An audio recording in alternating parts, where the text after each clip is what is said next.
Welcome back to Arcane Eye. Sorry I just told you guys to shut the fuck up, but it's time to record some Dungeons and Dragons. We're back today, and we're actually jumping into something new. We got a lot of new stuff happening right now. So first of all, we're going to play Lairs of Etharis.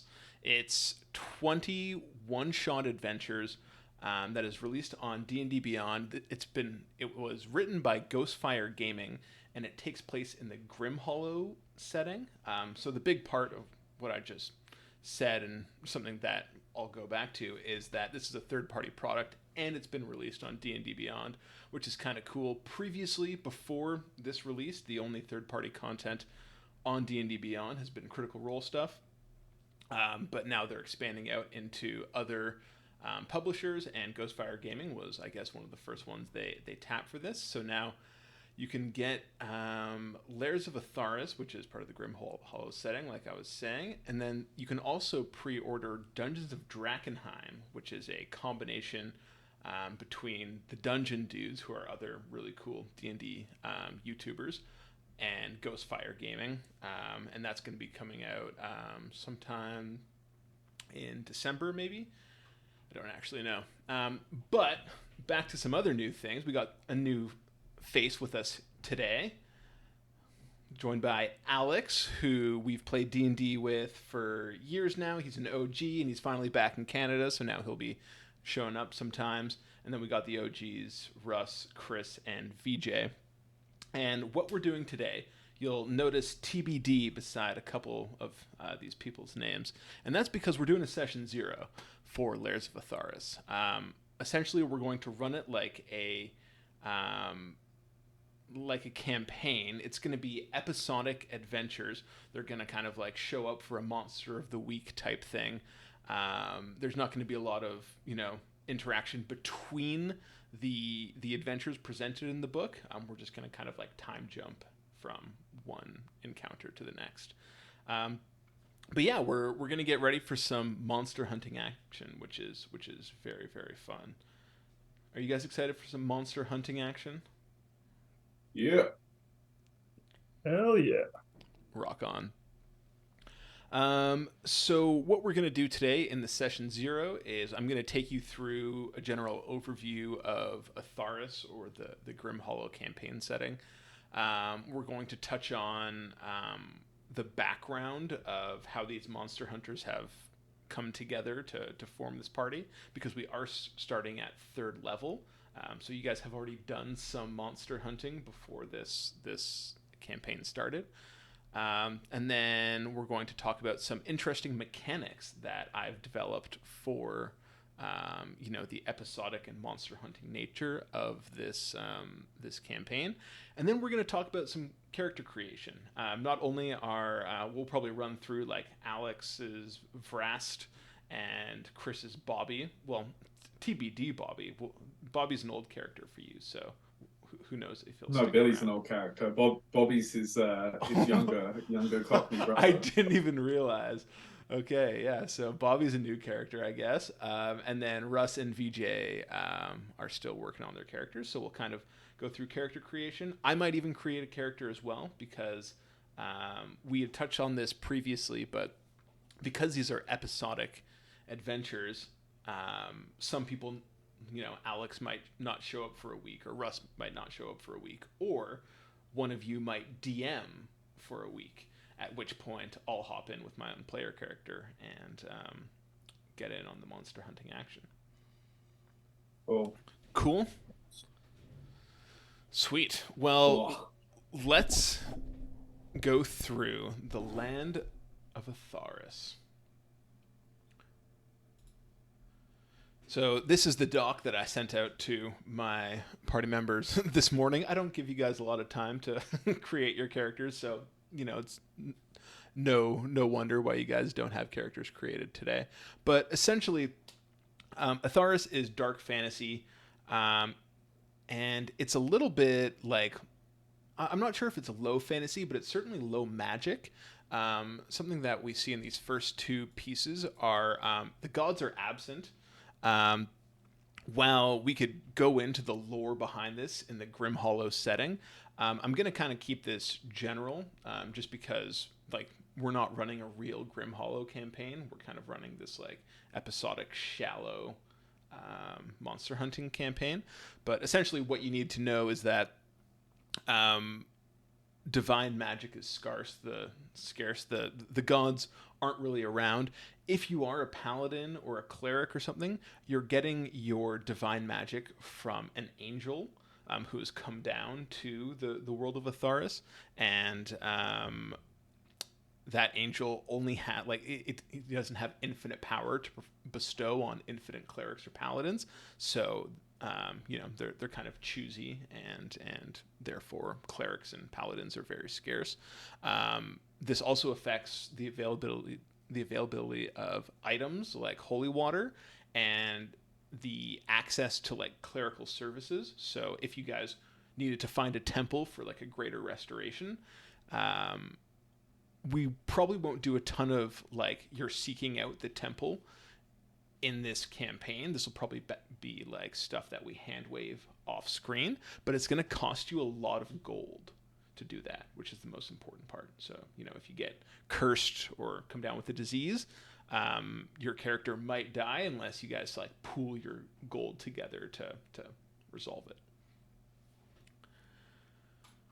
I have a quick question about that before we go on. Please, and hop in at any time with questions. Makes for a better show. By the way. So you said the arcane magic is scarce now, or scarce as you put it. Scarce. We does that mean like, because you said if you get like a disease or cursed or whatever, it's going to be hard to get the like clerical assistance. But if the magic is scarce, then like it's not very likely we're going to get those kind of effects, or is like part of the evil that's in the land of Etharis. Is that what it is? Etharis. Etharis. Is there still stuff out there that does the magic that can make us cursed and stuff? Yeah, so the other thing that I kind of skipped over this first paragraph is that Etharis is kind of chock full of bad guys. Dark magic, monsters, all that nasty stuff. So while it's kind of like low magic on the humanity side of things, right, you're going to run into some pretty fucked up shit. I would equate this kind of setting the closest to The Witcher, where I was about to say this sounds very Witcher-esque. Yeah, it is very Witcher-esque, and like as we go through these different points, you're going to be like, oh, that kind of sounds like The Witcher. Oh, that kind of sounds like The Witcher. I'm going to toot my own horn here and say that I actually interviewed Ben Byrne from Ghostfire Gaming on D&D Beyond, and he himself said how much The Witcher comes through in a setting like this. I don't think he actually wrote the setting, but he's like the media manager there or something. He's also working on like a monster hunter class, which may or may not show up in this campaign. Who knows? But yeah, like very, very, very Witcher-esque. So while the gods being absent kind of affects divine magic, arcane magic on the other hand, so wizards and warlocks and sorcerers, kind of like The Witcher, magic is treated, there's a lot of hostility, uncertainty, mistrust around arcane casters. That has something to do with the fact that humanity is just jaded in this setting. Like all the monsters and danger and grim dark environment has kind of made everybody go out for themselves, and people who are out for themselves realize that arcane casters can do some stuff they can't, and that kind of sets their teeth on edge. So basically, if you play like a magic user, you just have like a giant target on your back the whole time. Yeah, so like especially from human opponents, like if you guys were to walk into a village and you're just like, "Hi, I'm a wizard," like I don't think a lot of people are going to do business with you. It might be a Witcher situation where they're calling in these monster hunters, and they don't like you. They think you're a freak, but they can't do anything about it while you can. So they're gonna pay you to make the problem go away, because the problem's like eating their children and shit.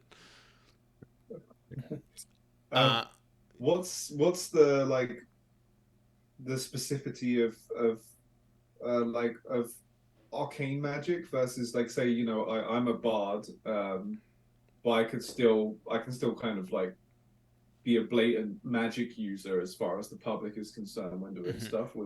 Is that not considered a thing because my magic isn't arcane? Somehow the standard people know that. I would say that it kind of depends. Bards are probably the easiest caster to hide their magic in a sense, because you can kind of like disguise spell casting as like singing a song. You can like convince people by casting like social spells and that kind of stuff. But if you like cause a fireball to drop out of the sky, then they'll probably turn against you. Sort of like how obvious it is, I guess. Yeah.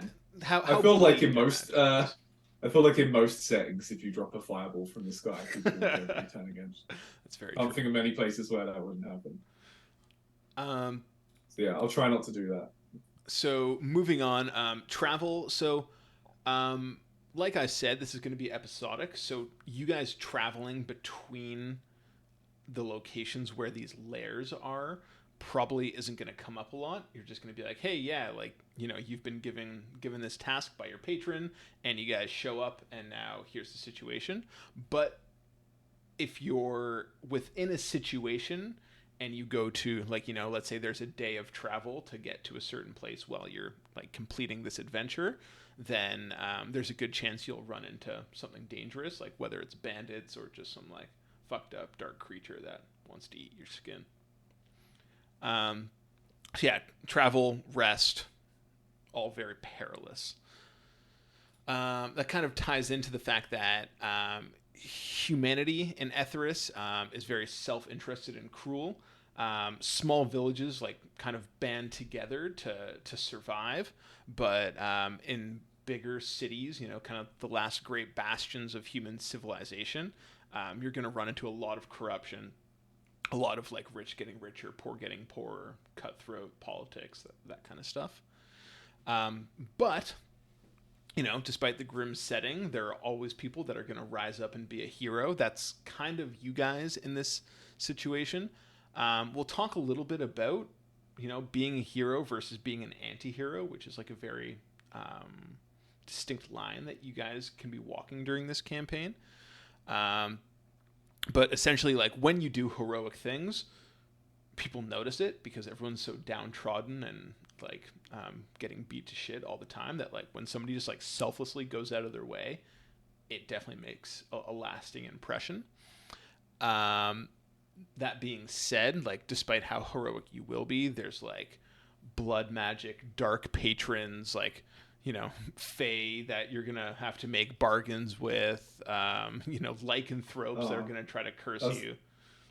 No characters in this party will possibly fall for any kind of like fae creatures doing. That doesn't sound like anything anyone here would do. That's calling back to a level 1 to 20 campaign that we ran a couple years ago, where Alex's character, for like the vast majority of the campaign, was like basically under servitude to the Queen of the Summer Fae, Titania. You know what? It was worth it. The means justify the ends, I think, is well, you did end up just dying in a jail cell in like a like a prisoner brawl. Yeah, the most anticlimactic way possible. I'm like, but you didn't you come back in the end? Well, yeah, so the last, the sad ghost, right? Yeah, isn't that what happened? Wait, what did you say, Russ?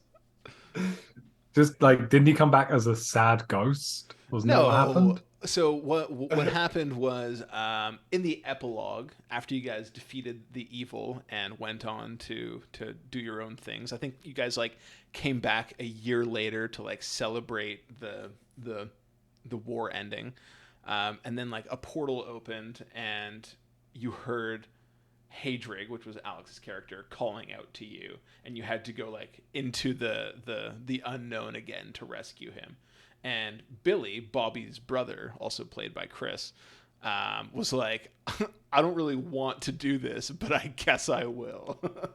which shows how much Hadrig meant to you. Hadrig, he was a polarizing figure. Yeah, I mean, he did some damage for sure. There was. I am right in remembering there was a moment when we were just like having some kind of vision before we went into somewhere, and Ghost Hadric was there, and he's just like, "I'm sad. Yes, okay. Please, I want to come back." You're right. So that's actually the second last session. You're like going through this dungeon that the boss kind of like put you in this like mind maze almost, and you had to fight your way out of. Oh, that so to the left of. Yeah. Yep. Okay. That's perfect. Stay right there. So Hadrig is the top left guy. Then Alex's brother Kadiro was the guy that's directly below Hadrig. And then to the right of that is Billy, who is Bobby's older brother. And then to the right of that is Silenor, who was Russ's character. And who you can't see is Kit, who Veronica played. She's and also don't forget the dungeon mom. Yeah, the dungeon mom's the spooky figure in the sky. Yeah, up in the sky somewhere. But yeah, I forgot. Oh, I wish I could remember the artist who illustrated that for me, but she did a great job. Shout out to that person. Yeah. To be named later. Yeah. So link in the description. Yeah, link in the YouTube comments. Fine, I'll put the link in the description. I'm not sure if they're still doing work, but if they are, I'll put it in the description. Been put out of work by AI. Just put their home address in the description. Speaking of AI, this is generated by ChatGPT. I thought it might be. Yeah. Can't you get cancelled for that shit?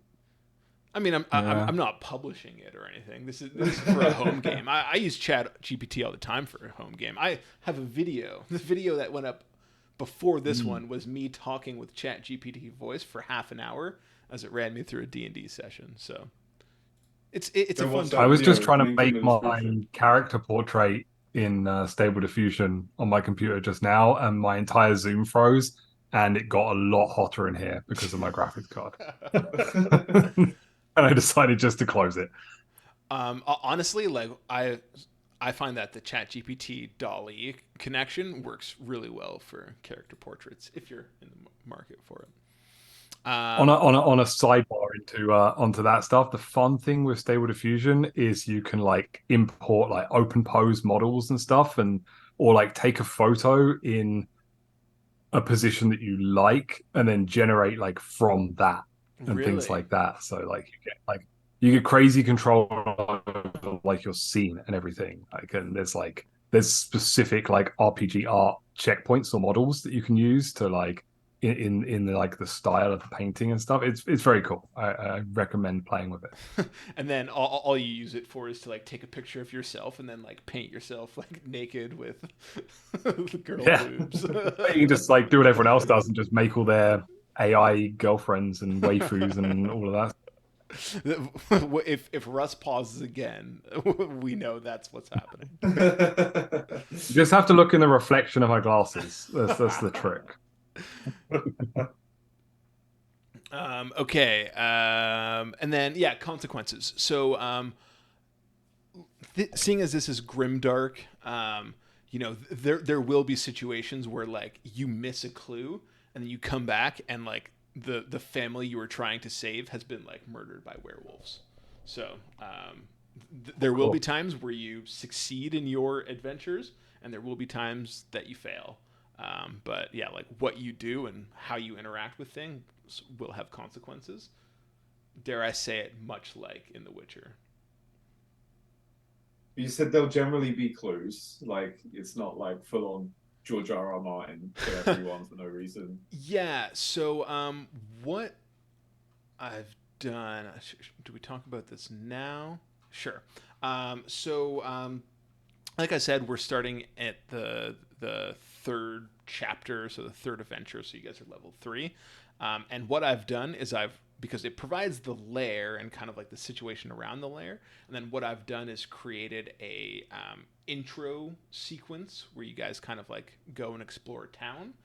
And there will be clues to like what's going on. And actually, we'll jump down here. So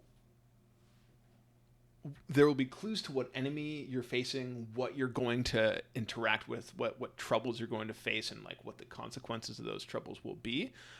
So when you do something, it's going to kind of be like Baldur's Gate 3, where like you guys like make a check, succeed, and it's going to be like dunk, and then you guys are going to get some exposition. But essentially, when you pass something that is related to a clue, pass a check that's related to a clue, you'll make a lore check. And let's say, I'm going to try to think of an example. So let's say, all the town's gold has gone missing. And then you succeed in a lore check around discovering that all the town's gold has gone missing. You roll a d20, you add a certain modifier, which will be discussed. And then if that passes the monster's challenge rating plus 10, you just kind of have a light bulb moment. And you're like, oh shit, like we're fighting a dragon here. Like a dragon definitely stole all this treasure, and that's what we're going up against. If that makes any sense at all.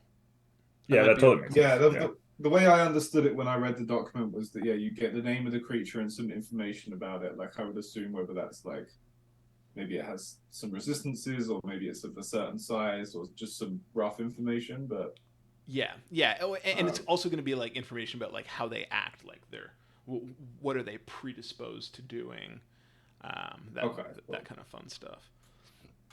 I'm excited for the loot component of this. Yeah, I saw that in your notes, and I was like, oh yeah, I love me some good loot.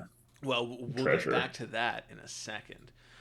Because we're going to talk about the background. So essentially, what we're going to do is say that you guys are being sponsored by this benefactor named Lady Alara.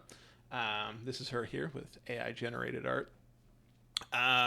She is a noble woman that has a keen interest in the occult and the supernatural. She's funding you guys for some unknown reason. There's probably a good degree of mistrust between you and Lady Alara, because you very rarely have run into people who are just like, yeah, I'm going to do this philanthropic thing. Philanthropic? Is that even a word? Thing. But essentially what the arrangement has been is all of you have done some form of good deed in the past that's probably related to monster hunting. Maybe you like killed some goblins that were going to try to, plunder your village's food for the winter or something along the lines of that. That's got you onto Lady Alara's radar. She has reached out to you, and you guys have made an agreement that you'll be working as a team with a bunch of other monster hunters that are just traveling around, and wherever she gets words that people need help, you'll be showing up there, and you'll be given some form of information, like for this first adventure, which we won't be running today. Who knows? Maybe we will. You'll learn that there were mysterious disappearances from farms on the outskirts of a village. At first, it was just livestock, but now people are vanishing too. And then your contact in the town is Bramble, the innkeeper of the Wandering Wyvern Inn. So you guys are kind of, just walking along the roads in Etharis until you get to Sableford, which is the town. And then you'll proceed with the adventure as dictated. And then based on the things that are included in that adventure, you'll get certain amounts of gold from Lady Alara for completing these tasks. Some of them are very apparent, where it's like there's kind of like a primary goal that will get you a certain amount of gold. And then there's also secondary goals where you positively influence the world around you by doing certain things. Those like might not be as apparent as the primary goal. Which brings us also to spending gold and salvage and other mechanics.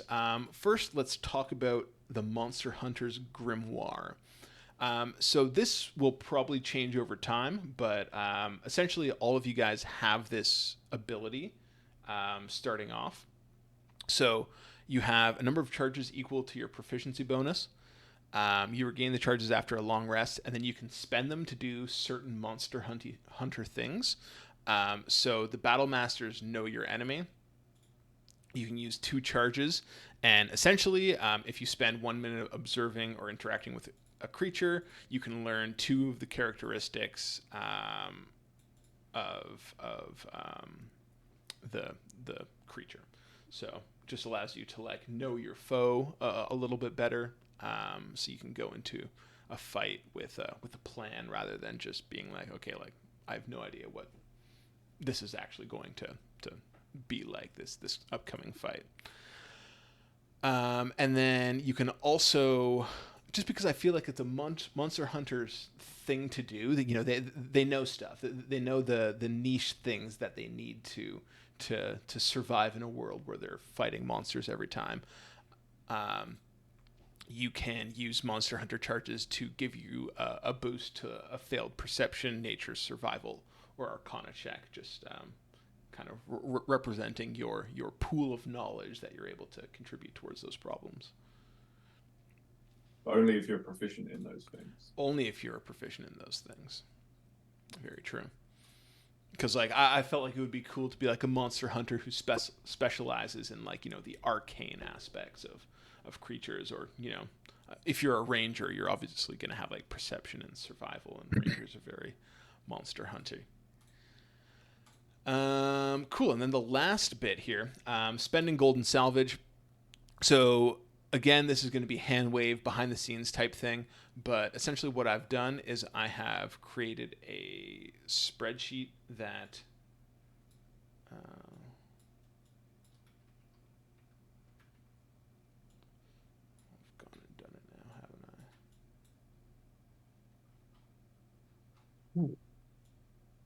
Oh, I like all this. Wow. Intense. Yeah. Quite the reveal. Quite the reveal indeed. So, yeah, you can spend your hard-earned gold. Let's say you're like, hey, like, you know, I don't have wood carver's tools and I need them. Or, you know, I'm going to pick up a hooded lantern because that's going to help me delving into dungeons. Or I'm going to pick up a flask so I can fill it with, you know, monster venom or something along the lines of that. So there's a couple different tabs here. We have general store stuff. We have armor and weapons. We have arcane stuff. You'll be able to buy like some potions. There's also some temple stuff. So a lot of this, you'll notice, is slightly more expensive than what's in the Dungeon Master's Guide. Some of it is a lot more expensive. For example, holy water being 200 GP for a flask, like that's way more expensive than it would be in the Dungeon Master's Guide. But it's also going to be a lot more helpful for you in this campaign because you're going to be running into like vampires every time you open a door. But you know, because the gods aren't present and the actual clerics are so few and far between, that's just kind of how it goes.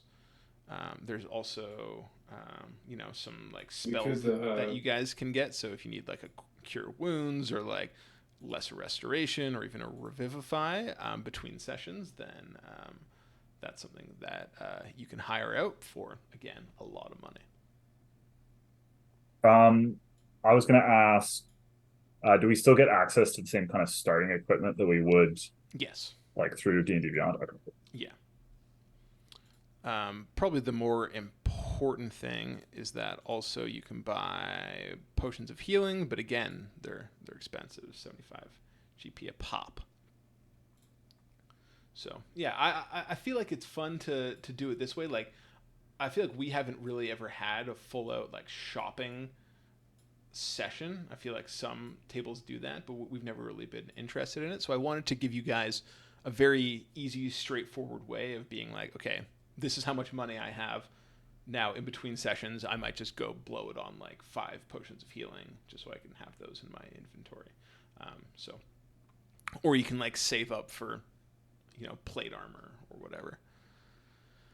And then another big important thing for this campaign is salvage. So we can actually look at something from an adventure that we're not going to run, just to give you guys an example. So if you don't want spoilers for the first chapter of this, of Lairs of Etharis, I would skip forward a bit. So the Bone Trader, let's say.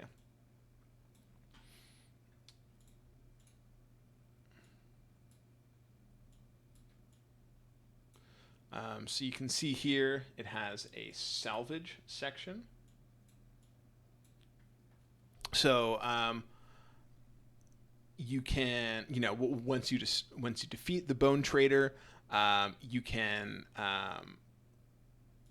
craft the bones from their structures into ready gunk, which provides some benefits. As you defeat more and more impressive monsters, the salvage and the ability to craft like magic items will come online.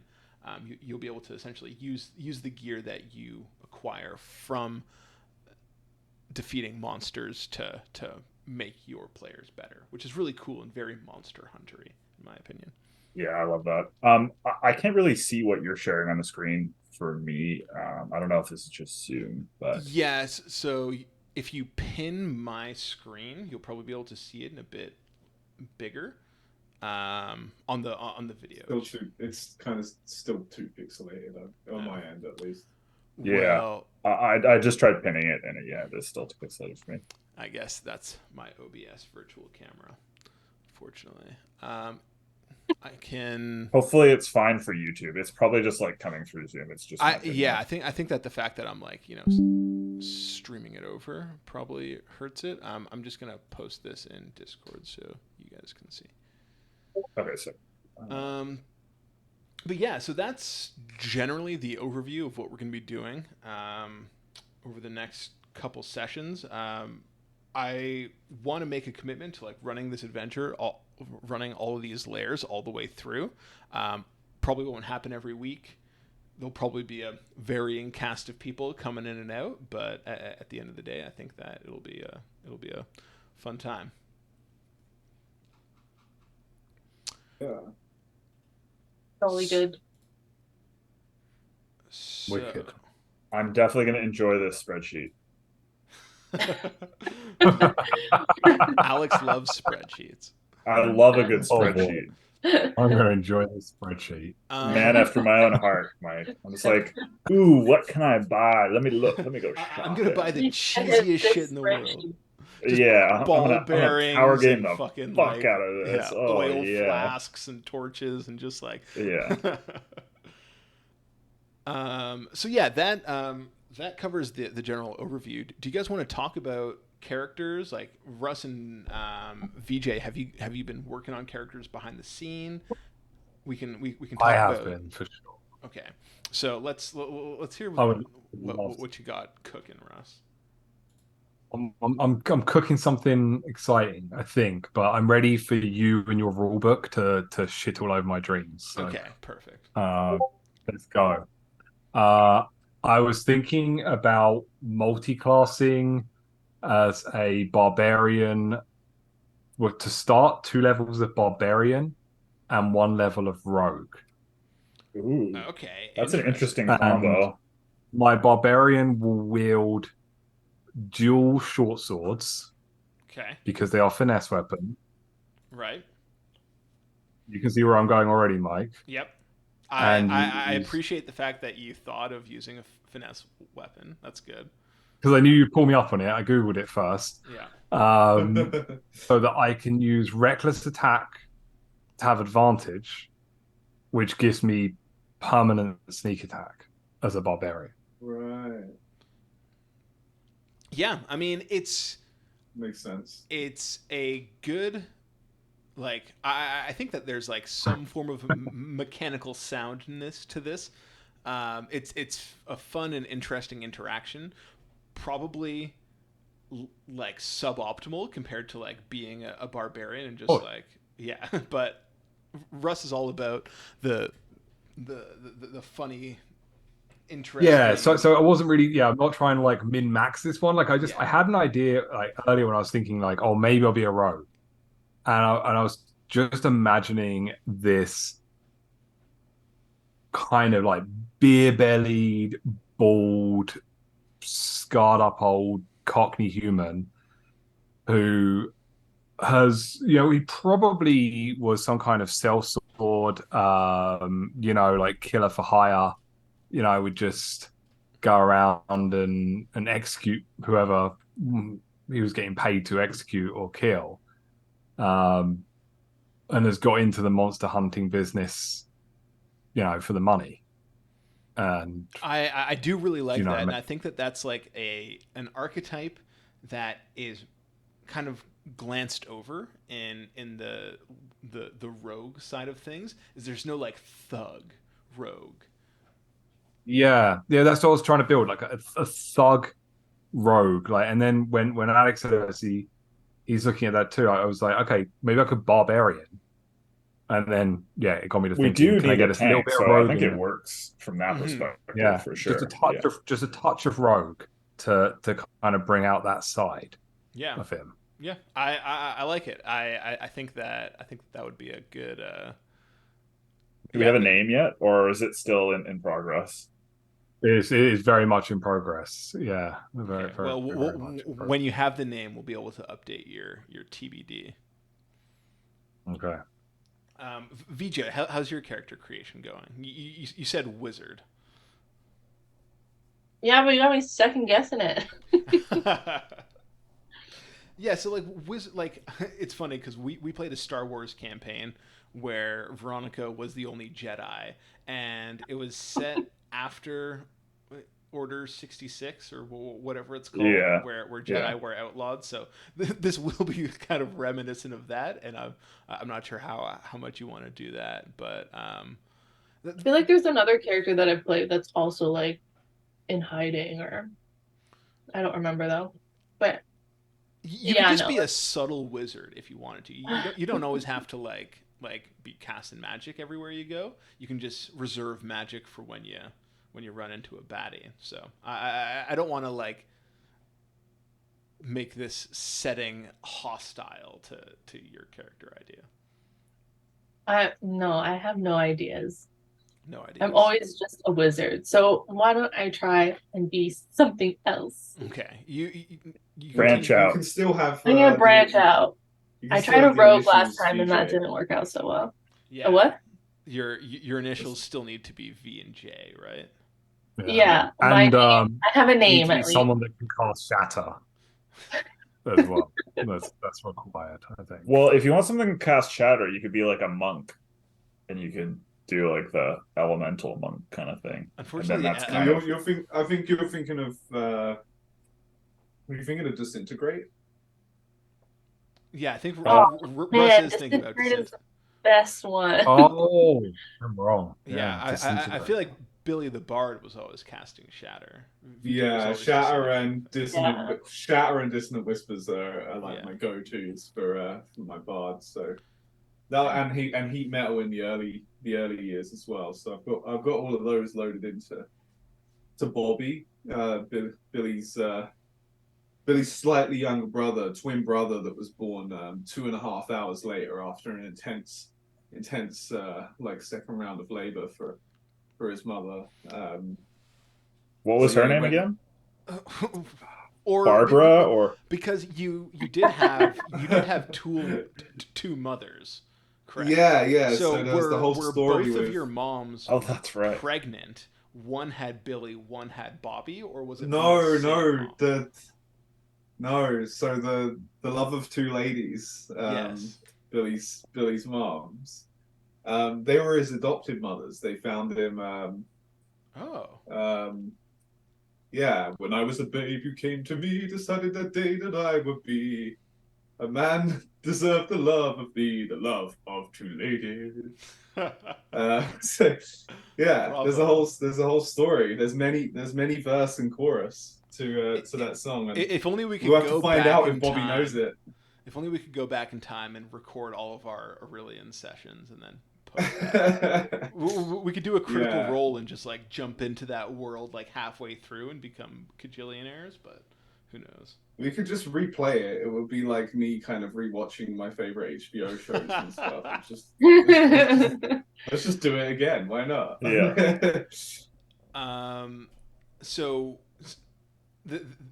I kind of want to dig into this Billy versus Bobby thing because, like we said, Billy was born in Aurelian, and Bobby is now an Etharis. So is this kind of like a multiverse thing where like this is Billy and Bobby if they were born in Etharis rather than Aurelian?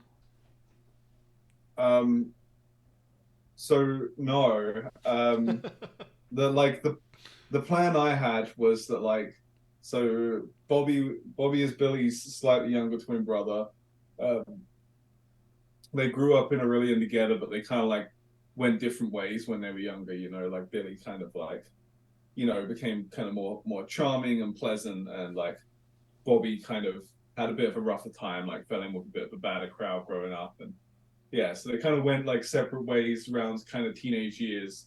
Was where they kind of like drifted apart, and but then like after the adventures of Billy from Aurelian, kind of Bobby's still just this fucking, he'd just been this like slug of a level 1 character for like all these years, and like he sees Billy again back in Aurelian, like after all the carnage, but after we survived the apocalypse, and obviously like Billy's like level 20, and he's just like, yeah, I'm just fucking God walking on Earth pretty much. So you know, so Billy kind of took pity on his shitty level 1 brother, and he gave him the what was it called? Oh, the Rod of He gave Paradise. He gave him the Rod of Security, yeah. And he said to him, you know, look, like I know you've had a hard life, and like I was going to use this for like a kind of mini break after all the carnage, but I think like, you know, I've got other things to do. Maybe you could go there, maybe take some of your friends. You can take up to like 200 people if you want. So it's a good time. But for every, what was it, the rule? I think it's like for each. Oh yeah, for each person, sure like the the time is split between them, right? Yeah. So you could go by yourself for 200 days, or you could take like one other person and you'd be there for 100 days or something. Anyway, so he gave that to Bobby, and then Bobby was like, "Fuck it, all right, I'm just gonna go by myself for like 200 days. Go, you know, just go have a good time." But yeah, something went horribly wrong. I think maybe just because of like the life that Bobby had led up to that point when he tried to use the Rod of Security, and instead of going to paradise, he ended up here. Wow, that's such an in-depth, deep backstory. And like, were you making that up as you were going along?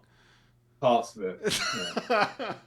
When Chris was like, "No, actually, that's not what happened," I was like, "Oh, I can't wait. This is gonna be good." This would be a load of baloney. But honestly, like, I really like that lore. Like, it's interesting that you're tying, you know, our previous campaign into this. I didn't know that Billy had a brother that was just sitting at level 1 throughout the apocalypse. Nor did I. But yeah, but so I still, the end of that is that I still have the Rod of Security, but it's kind of like powerless. Oh shit! But like part of my journey could potentially be within the campaign to repower it or something. Very interesting. I want to see where this goes now. Jeez. And then we also have tune in for the next yeah, episode. tune in next time for. And then we also have Alex. Do you want to tell us about Vrast? Do you have anything to tell us about Vrast?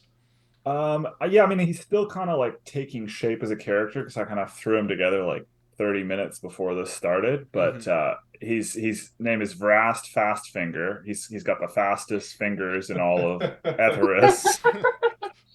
Cool. He's a thief. That's his kind of rogue subclass. So he's all about, stealing shit with his quick little fingers. I always like to do the kind of the random personality traits, ideals, that kind of thing, just to kind of like start characters off. So I'll tell you guys, he always has a plan for what to do when things go wrong. But if there's a plan, he'll forget it, and if he doesn't forget it, he'll ignore it. So that's kind of an interesting,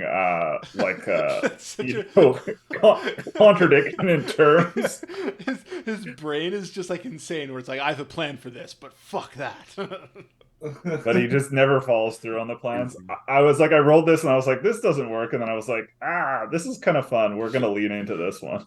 Just a logic puzzle of a human being. Well, actually of a drow. Yeah. So yeah, he's a drow. So basically he's always making plans up for when things go wrong, but he never remembers them or follows through on them. He would always rather make a new friend than a new enemy. And he's loyal to his friends, not to ideals. And everyone else can take a trip down the sticks. And then the last one is something important was taken from him, and he aims to steal it back. So I haven't figured out what that is yet, but it's the rod of security. It's the rod of security. Yeah. He's like, I think Bobby has it. I'm pretty sure. Yeah. I actually think that's mine. Yeah. He keeps forgetting maybe he forgets what's been stolen from him or something like that. Not the most like cerebral guy, but he's got fast fingers and he can steal stuff real well. So yeah. Very fun. That's Rast so far, yeah. Just like, we're approaching 45 minutes. We'll probably cap it at about that, and then we'll start the actual adventure next week. But I think that, so in the event that one of you decides to DM for a week, which I would be so grateful of, I'd be happy to do it. If it's like requires minimal prep. Yes. I'm happy to stick half an hour in ahead of the session if needed, but I can't really dedicate much more time than that. Yeah, I mean, like it's only especially if we're D&D Beyond. You just click a couple buttons. Would it be with the mind of like starting at 6:30? Like, is that going to be kind of the way forward if we want to be inclusive of Alex? We can discuss logistics post show after recording. Oh, we're still recorded, right? Of course. Yeah. Yeah. Why don't you drop in the comments? Right, we can talk about our shitty adult lives. Yeah, it gets dark at 4 p.m., but I still have to go to work. Yeah. Hey man, it's dark at 2 p.m. here. Oh, Jesus. I rushed home and shoved salad into my face as fast as I could because I can't eat what I want anymore because I'm too old. And then I rushed onto the computer. My shitty adult life. Did you not have to throw walking the dog in there as well? I did. I just took him around the side, then piss on a rock, and then come back in. Just getting away from our shitty adult lives for another couple minutes. I think that'd be excellent YouTube content. Like the 12-year-olds would love it. What I do in a day, and it's just like the most depressing shit in the world. I will likely play. So I'm kind of bouncing 3 character ideas around in my head. One is a Hexblade Warlock, just because that is my favorite class. Your favorite class, yeah. And I haven't been a D&D player in literally years, so it might be fun to be a Hexblade Warlock again. But I'm also kind of like a pseudo Hexblade Warlock in my Baldur's Gate 3 playthrough, so that might hold me off, and I might try something new. I might play a Gloomstalker Rogue, just because Gloomstalker sounds like it would be something from Etharis, but essentially they're like ranger Gloomstalker Ranger. They specialize in like moving in the dark and getting the drop on enemies, and I always think that Rangers are pretty cool because I like ranged fighting in D&D. And then total curveball is I might play an Artificer, which I feel it kind of goes along with like this crafting vibe. Like he's the guy that you give the salvage to, and then I'll fucking grind the bones into dust, and then you can use the ready gunk on your eyes or whatever. That'd be cool. I don't think we've ever had that class in our. No. Yeah, so, I'd be keen to see an Artificer in action. Yeah, so that's actually kind of what I'm leaning towards the most. Like, I feel like Gloomstalker might just be like, "Hey, I'm Batman," but like, Yeah. like an Artificer could have an interesting personality. It's like, why is this Artificer hunting monsters? Who knows? But yeah, I think I don't think I would go because there's a couple different Artificer subclasses. There's like the Armorer, who's essentially like walking around in like an Iron Man-esque suit of armor, and I don't think I want to do that.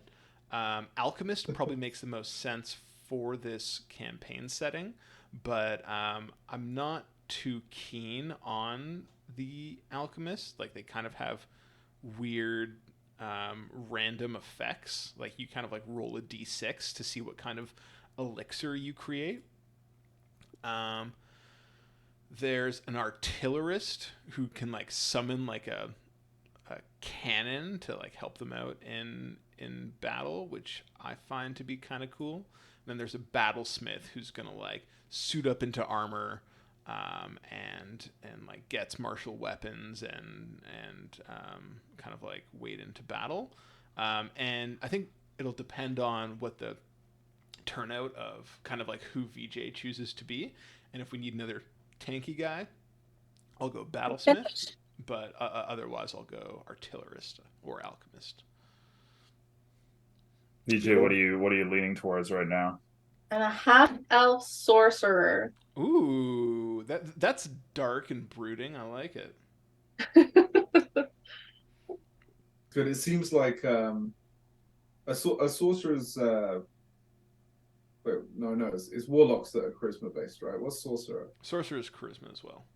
Oh, it's charisma as well. Okay. Yeah. Because I was saying when I read some of the stuff for this campaign, it seemed like charisma seems like it would go a long way to have a few people in the party that can handle that. Yeah, that's actually a really good point. That like there will be, seeing as everyone's out for themselves, having a charisma-based character that can either intimidate or persuade people to give you information. That's my character. Yeah, there you go. It's Okay. you and Bobby. Yeah, I can deceive, intimidate, perform, persuade, sleight of hand, stealth. I got a whole bunch of cool shit. Yeah, I've got deception, intimidation, and persuasion. All at +5. So I think that your kind of homework as we're closing out the session 0 is to go away and be like, how is my character going to act when he has been hired as basically an amateur yet professional monster hunter? You kind of gotta be like, how will I approach these situations? You have to realize that monster hunters probably don't live long if they're not like, investigating mysteries, trying to uncover what's the secrets behind their enemies. They've got to be astute in social situations so they're not getting fucked over by like, the humanoids who are giving them quests.